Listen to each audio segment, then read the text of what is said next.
Good morning dear six class. Let us move further in this chapter. तो next हमारा topic है बच्चे Jainism. Jainism में 24 तीर्थंकर हुए हैं जैनिज़्म में, ठीक है। तो उनमें से जो फर्स्ट तीर्थंकर है उनका नाम है ऋषभदेवा और आद्या, उन्हें आप आदिनाथ भी कह सकते हो। और जो लास्ट तीर्थंकर थे वो थे महावीरा।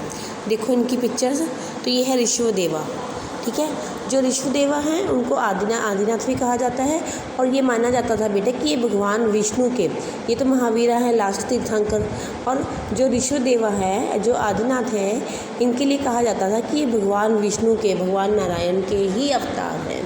तो ये चीज़ कहाँ पे कही जाती थी, इनके बारे में ये चीज़ लिखी हुई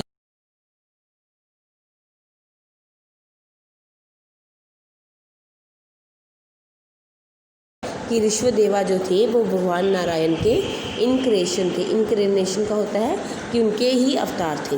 पर अगर हम हिस्टोरिक प्रूफ्स की बात करें कि जो हमें जिनके बारे में हमें लिखा हुआ मिला है, तो हमें वो लास्ट 2 के बारे में लिखा हुआ मिला है। पार्श्वनाथ जी और महावीरा जी के बारे में हमें लिखा हुआ मिला है। इनकी पिक्चर्स देखो आप।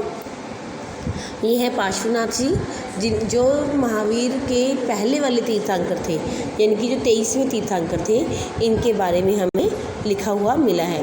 अब हम वर्धमान महावीरा के बारे में पढ़ते हैं। जो वर्धमान महावीरा हैं 24वें तीर्थंकर, उनका जन्म भी 2500 साल पहले हुआ था। नियर अबाउट महावीर जब बुद्धा थे इस अर्थ पे, तब ये भी थे, ठीक है, बुद्धा के टाइम पीरियड के पास ही। तो ये भी एक क्षत्रिय प्रिंस थे लिच्छवी के, ठीक है। तो इनका जीवन भी बुद्धा के जीवन की तरह ही कुछ एक जैसा ही बीता।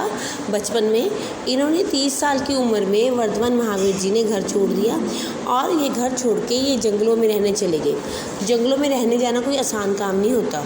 और 12 साल तक जस्ट थिंक कि अकेला इन्होंने बहुत ही हार्ड जीवन जिया। 12 साल तक लोनली लाइफ जी, और उसके बाद इनको ज्ञान की प्राप्ति हुई, इनको एनलाइटमेंट हुई वर्धमान महावीरा को।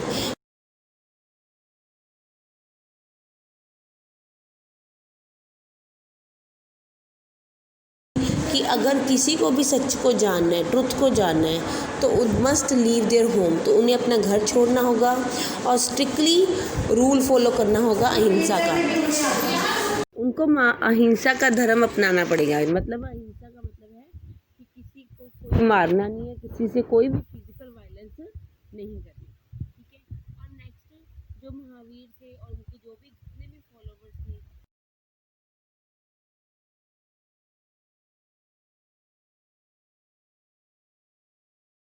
प्रकृत लैंग्वेज में बोलते थे, तो प्रकृत लैंग्वेज का यूज महावीरा ने भी किया, बुद्धा ने भी।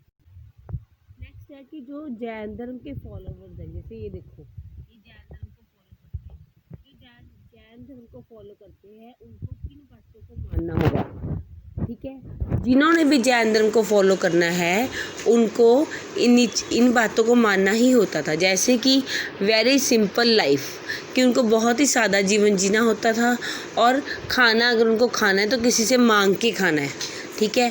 और वो बिल्कुल ऑनेस्टी से लाइफ जिएंगे, वो कोई भी स्टीलिंग नहीं करेंगे। जितने भी लोग जैन रिलीजन को फॉलो करना चाहते हैं उनको ये बातें माननी होती थी।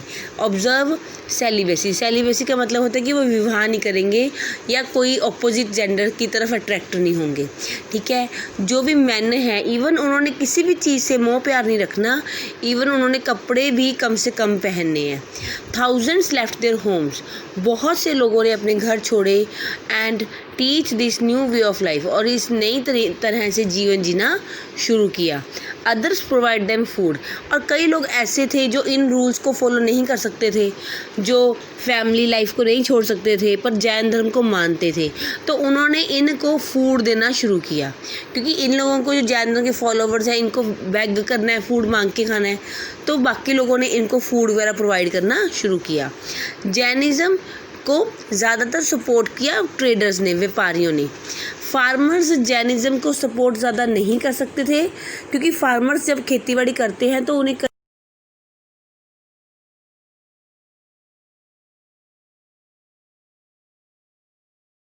की इजाज़त नहीं देता, क्योंकि जैनिज़्म अहिंसा को फॉलो करता है। तो इसलिए जो ज़्यादातर ट्रेडर्स थे वो जैन रिलीजन के फॉलोवर्स थे। तो ये है पिक्चर है महावीरा की, ठीक है। नेक्स्ट जो जैनिज़्म है वो कहाँ कहाँ स्प्रेड हुआ। जैनिज़्म नॉर्थ इंडिया में, गुजरात, तमिलनाडु, कर्नाटका में बहुत ज़्यादा फैला। और जैन रिलीजन की जो टीचिंग्स है बेटा वो ओरली ट्रांसमिटेड हुई। पहले ना पत्तों के ऊपर लिखा जाता था, जो पत्ते ख़राब होने लगते थे तो उन पत्तों को फिर से उन नए पत्तों पर लिख लिया जाता था या फिर बोल के। तो वैसे तो ऑरली ट्रांसमिटेड हुई जैन धर्म की टीचिंग्स, क्योंकि और पिछले कोई 1500 साल पहले ही से इसको लिखा जाने लगा है प्रॉपरली। और जैन धर्म की जितनी भी टीचिंग्स हैं ये हमें वल्लभी इन गुजरात, ये एक प्लेस है वल्लभी गुजरात में, वहाँ से हमें जैन धर्म की टीचिंग्स मिल जाती हैं। जैन धर्म के जो लिखे हुए एविडेंस हैं वो सारी जैन धर्म की टीचिंग्स हमें वल्लभी इन गुजरात से मिल जाती है। उसके बाद है बेटा संघ। संघ क्या होता है? संघ एक एसोसिएशन है उन लोगों का गठजोड़ है संघ, जो जिन लोगों ने अपने घर छोड़ दिए टू गेन नॉलेज। अब बहुत सारे लोगों ने जैन रिलीजन को फॉलो किया और अपने घर छोड़ दिए, तो वो ऑब्वियसली किसी जगह तो रहेंगे ना, तो वो संघ बना के रहते थे। तो जो रूल्स लिखे थे बुद्धिस्ट संघा के रूल्स थे वो लिखे थे विनय पिटका बुक में लिखे हैं जो रूल्स हैं संघ में रहने के। तो जो संघ की मैन और वुमेन के लिए अलग अलग संघ होते थे, सेपरेट ब्रांचेस होती थी। ये मैन का संघ है, ये वुमेन का संघ है, ठीक है।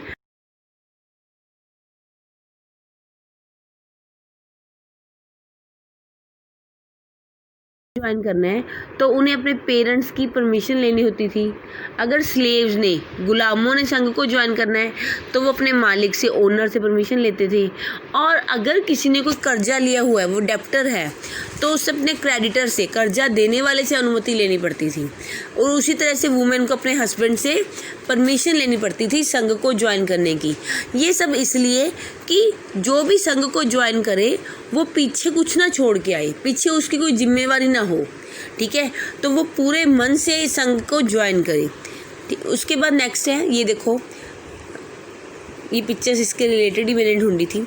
दे meditated for most of the time and went to cities for beg food. जो जैन रिलीजन को फॉलो करते हैं वो मेडिटेशन करते हैं ज़्यादातर टाइम और बेग, खाना मांग के खाते हैं। और उन लोगों को भिक्षुक कहा जाता है, भिक्षुक। ये देखो इस तरह से भिक्षुक कहा जाता है उन लोगों को। They taught others and help one another. वो दूसरों को शिक्षाएं देते हैं और एक दूसरे की मदद करना सिखाते हैं। They also held meetings. अगर इनके कोई डिस्प्यूट हो जाते थे या कोई क्वारल्स हो जाती थी उसको सॉल्व करने के लिए मीटिंग्स भी होती थी, ठीक है। They wrote down teachings of Buddha की टीचिंग्स को भी लिखा गया। Some composed poems describe their life in the संघा।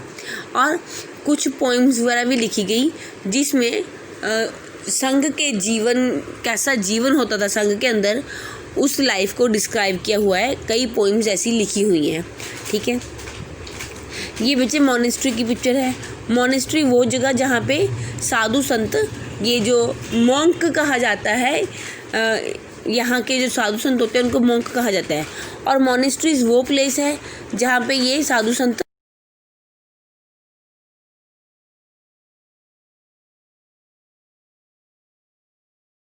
हैं थ्रू आउट द ईयर, लोगों को शिक्षाएं देने के लिए। मॉन्क्स मतलब साधु संत, ठीक है। They stayed at one place only in rainy season. सिर्फ जब बारिश का सीजन होता है तब ये एक जगह पे टिके रहते हैं। At that time people build temporary shelters for them in gardens और they lived in caves in hilly areas. ऐसे टाइम में ये लोग गार्डन्स वगैरह में टेम्परेरी शेल्टर बना के या फिर गुफाओं में या हिल्स में, हिली एरिया में गुफाओं वगैरह में रहते हैं। As time went by they needed permanent shelters. Time के पहले शुरू में तो वो इस तरह से रहते थे, ठीक है, जब लोगों को शिक्षाएं देते फिरते थे, पर बाद में उन्हें परमानेंट शेल्टर की ज़रूरत पड़ने लगी, इसीलिए मॉनेस्ट्रीज या विहारास को बनाया गया। तो मॉनेस्ट्री समझ आ गई आपको, वो जगह जहाँ पे मॉन्क्स रहते हैं उसको हिंदी में विहार्स भी कहा जाता है, ठीक है। तो उनको बनाया गया।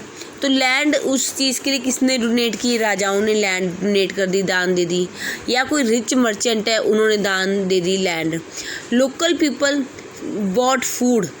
जो वहाँ के आसपास के रहने वाले लोग होते थे वो इनके लिए खाना, कपड़े और मेडिसिन्स ले आते थे मॉन्क्स के लिए। तो इस तरह से बुद्धिज़्म जो था वो हमारे सब कॉन्टिनेंट में पूरे में फैल गया। ठीक है, थैंक यू बच्चे। नेक्स्ट हम नेक्स्ट क्लास में करेंगे। Have a nice day.